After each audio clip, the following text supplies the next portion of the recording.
আসসালামু আলাইকুম ভিউয়ার্স। স্থানীয় সরকার নির্বাচন এবং জাতীয় নির্বাচন নিয়ে বিএনপি এবং জামাতের বিভিন্ন বক্তব্য বাংলাদেশের রাজনীতিতে নতুন করে অস্থিরতা তৈরি করার সম্ভাবনা রয়েছে। বিএনপি এরই মধ্যেই সাবেক জনপ্রতিনিধিরা আগে জাতীয় সরকার নির্বাচনের দাবিতে আন্দোলনে মাঠে নেমেছে। একই সঙ্গে জামাতের আমির ডক্টর শফিকুর রহমান পঞ্চগড়ে এক জনসভায় তিনি সরাসরি স্পষ্ট ভাষায় বলেছে, যদি স্থানীয় সরকার নির্বাচনের আগে জাতীয় সরকার নির্বাচন দেওয়া হয় তাহলে এই নির্বাচনে রক্তারক্তির ঘটনা ঘটবে।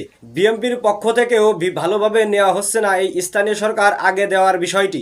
বিএনপি সর্বোচ্চ চেষ্টা করবে কোনো মতেই যেন আগে স্থানীয় সরকার নির্বাচন না হয়। পক্ষান্তরে জামাত ইসলাম চেষ্টা করছে সবার আগে দিতে হবে স্থানীয় সরকার নির্বাচন।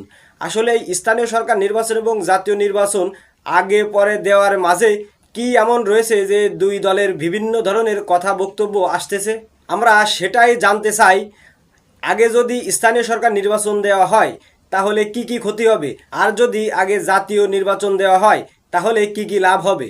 এই বিষয়টা যদি কারো জানা থাকে অবশ্যই কমেন্টের মাধ্যমে আমাদেরকে জানাবেন। আমরাও জনগণের কাছে তুলে ধরতে চাই আগে হবে স্থানীয় সরকার নির্বাচন নাকি জাতীয় নির্বাচন। তবে একটা কথা মাথায় রাখতে হবে, বর্তমান বাংলাদেশের সবথেকে বড় স্টেক হোল্ডার বিএনপি, দ্বিতীয় অবস্থানে রয়েছে জামাতে ইসলাম। যদি দুইটি বড় রাজনৈতিক দলের দুই ধরনের বক্তব্য হয় তাহলে বাংলাদেশে সামনের দিক বিভিন্ন বিপদ আপদ হতে পারে। তাই বাংলাদেশের জাতীয় স্বার্থে দুই দলের কম্প্রোমাইজ করে যে কোনো একটা বিষয়ে সিদ্ধান্ত নেওয়া উচিত বলে বিভিন্ন মাধ্যমে জানা যাচ্ছে এবং সাধারণ জনগণ সেটাই মনে করেন।